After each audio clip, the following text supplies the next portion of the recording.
Question number 2. A, B, C share profit in proportion of 1 by 2, 1 by 3, 1 by 6. Their balance sheet is as follows. A's capital 60,000 rupees, B's capital 60,000 rupees, C's capital 40,000 rupees. Assets less liabilities. Already they settled the liabilities. The remaining asset is 1,60,000. So the total of the balance sheet is 1,60,000. The partnership is dissolved and the assets are realized as follows. First realization 20,000, second realization 30,000, third realization 50,000. Prepare a statement showing how the distribution should be made under maximum loss method. Let's see how to solve this problem. Under the maximum loss method, at each and every stage of realization, the partnership firm consider the other assets are not to be realized, and so they compare their amount which is in their hand with the capital contributed by the partners. The maximum loss is ascertained each and every stage, and that loss is distributed among the partners in their profit sharing ratio, and then it is deducted from the balance capital. The leftover is the cash paid. Okay, in each and every stage we have to do the same process. Okay, and finally we have to find out the loss or realization. Okay, each and every stage we have to calculate the maximum loss.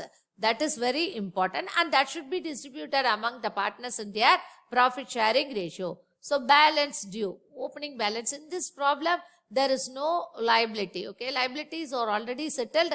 The remaining asset is given. Okay, so already they settled maybe the creditors, partners loan, etc., etc. Those information are not given, so we don't need to bother. Okay, only assets and assets after the settlement of liability is given. Okay, so the balance due for A is 60,000, B is 60,000, C is 40,000. First realization 20,000 rupees. Okay, so this 20,000 rupees is the first realization amount the firm has got. This 20,000 rupees is to be compared with the total capital contribution of the partners. The total contribution of the partner is 60,000, 60,000, 40,000. So what is the total? 60 plus 60, 120, 120 plus 40, 160. Okay. So the total capital of the firm is 1,60,000.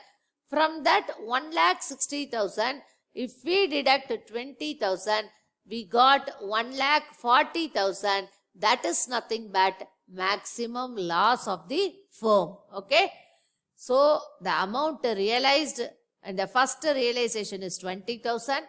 We compare this 20,000 with the total capital amount.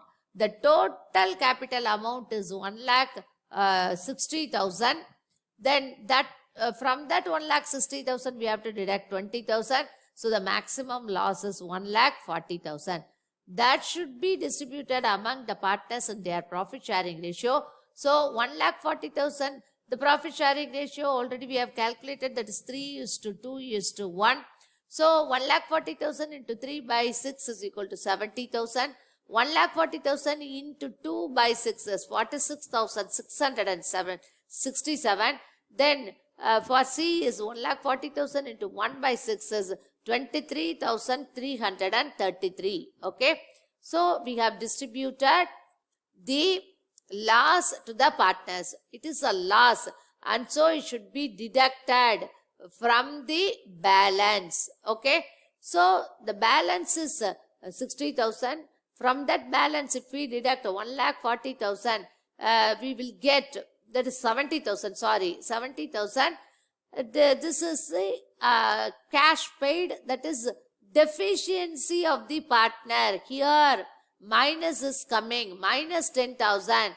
Okay, the loss is higher than that of the capital. Okay, so A is considered as an installment. Okay, because his loss is more than that of his capital, so 10,000 rupees, he is declared as insolvent.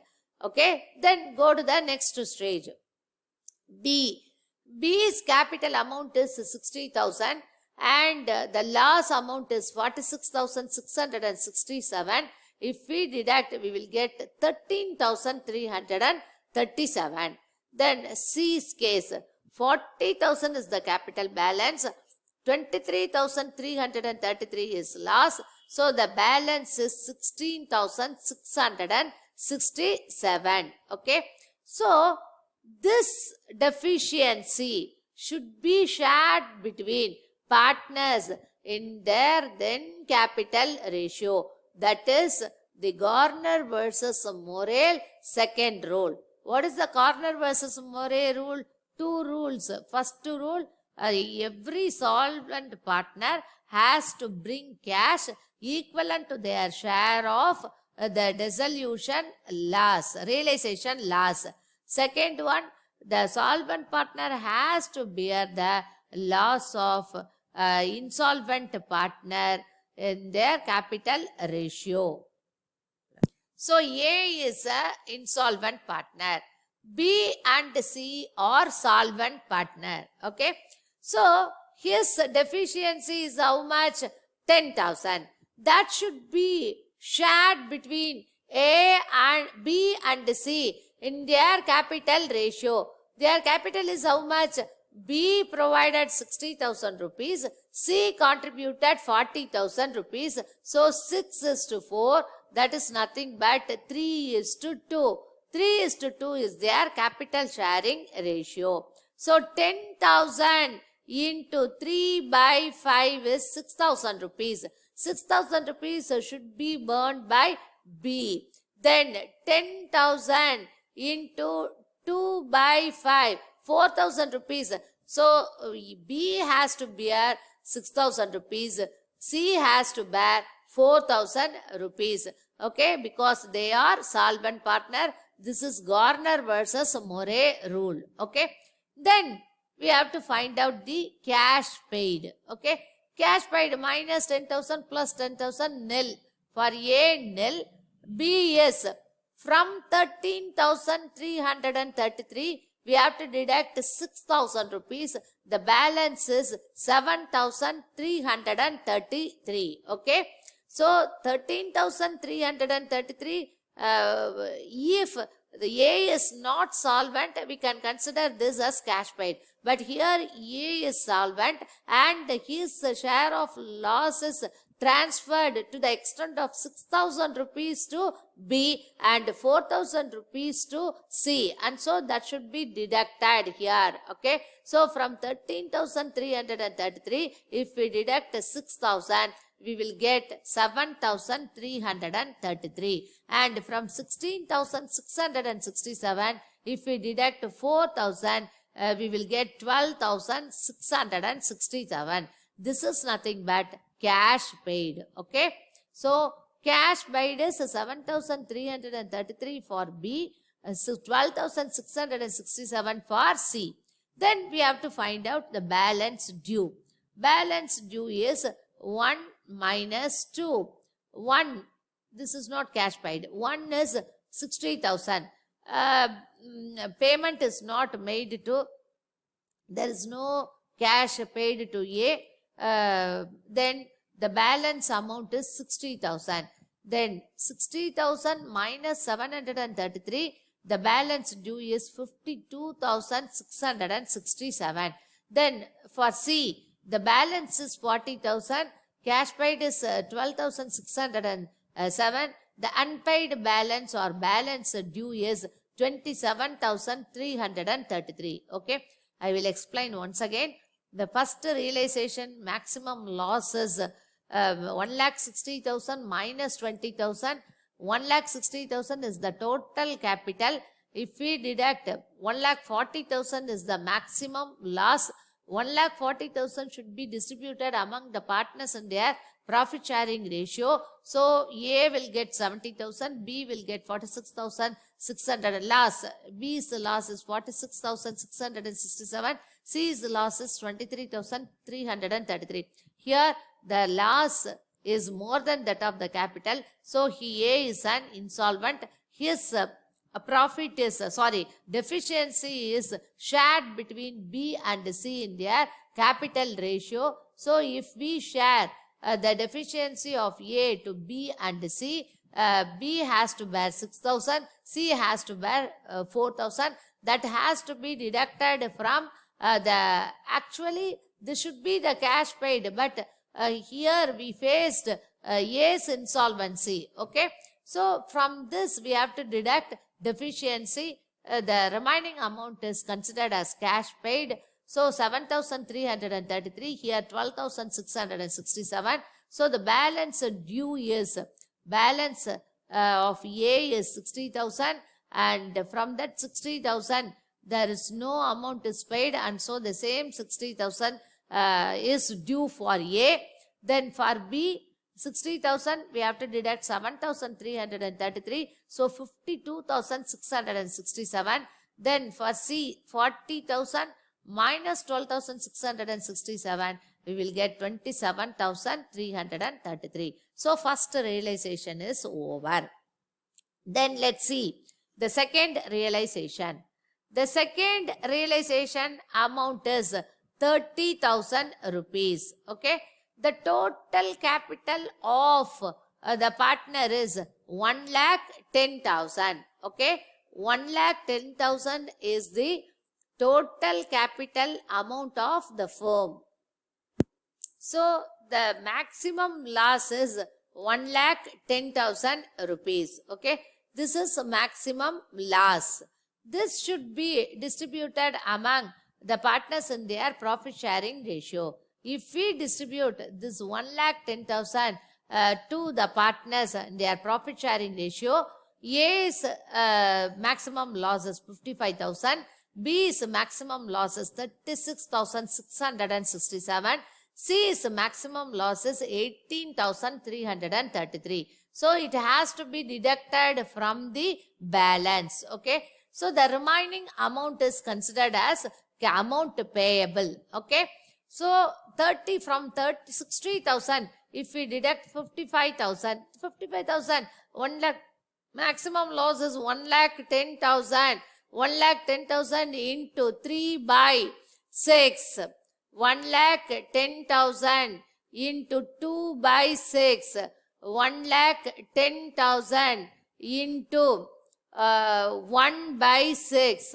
We will get 18,333. 36,667, 55,000 rupees.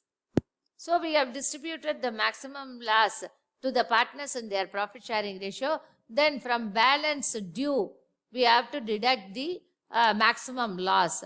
That is amount payable. 60,000 minus 55,000 is 6,000. 52,667 minus 16,000.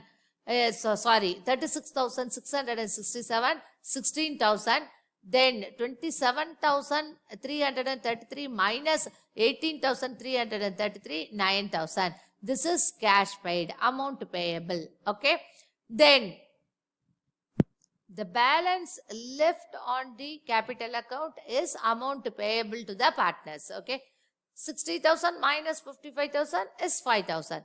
52,667 minus 36,667, 16,000. 27,333 minus 18,333 is 9,000. Again, then we have to deduct balance from balance the cash paid. Okay, from balance of A is 60,000, cash paid is 5,000. So the balance is 55,000 rupees. Then here the balance is 52,667. Cash paid is 16,000. So the balance due is 36,667. Then the balance due is 27,333. Cash paid is 9,000. So the balance due is 18,333. So second realization, cash paid 5,000, 16,000, 9,000. If we deduct balance due is 55,000 rupees, 36,667, 18,333. Then let's go to third realization. Third realization amount is 50,000 rupees. Okay. The total capital in the firm is 1,10,000. Okay. So third realization 50,000, 1,10,000 is the capital. So the maximum loss is 60,000 rupees. Okay, maximum loss is 60,000 rupees. That should be shared between the partners in their profit sharing ratio. 30,000, 20,000, 10,000. So that's 60,000 into 3 by 6, 30,000. 60,000 into 2 by 6, that is 20,000. 60,000 into 1 by 6 is 10,000. This is the maximum loss that is distributed. Then it has to be deducted from the capital balance due. Okay, balance due is how much? 55,000. Maximum loss is 30,000. Here the balance due is 36,667. The maximum loss is 20,000. Here the balance is 18,333 capital balance and the loss is 10,000. And so no partner is insolvent in this stage because the loss, the capital amount of the partner is more than that of the loss. If the loss amount is more than that of the partner's capital account, then that partner is considered as an insolvent and his deficiency should be shared between the solvent partners in their profit sharing ratio. Okay. So this maximum loss here in this stage, no partner is insolvent, and so from balance due, if we deduct, the capital left over is considered as amount payable. Okay. So 55,000, if we deduct 30,000, the cash paid is 25,000 rupees.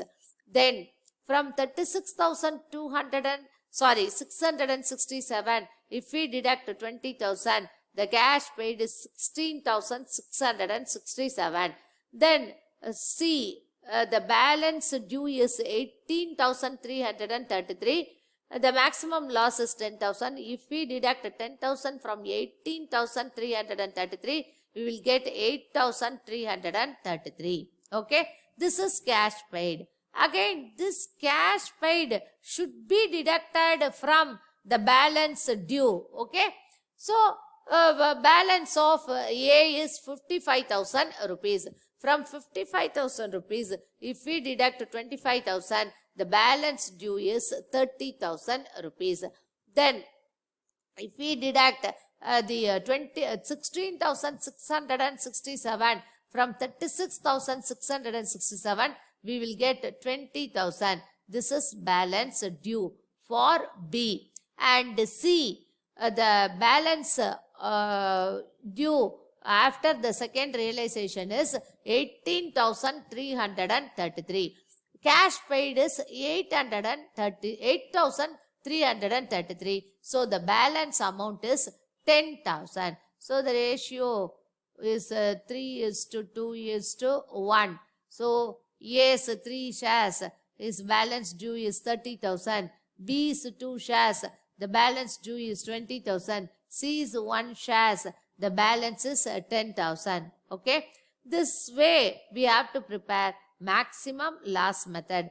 You have to remember two things. First one, each and every stage you have to calculate the stage of realization. You have to calculate the maximum loss after the settlement of liability. Okay.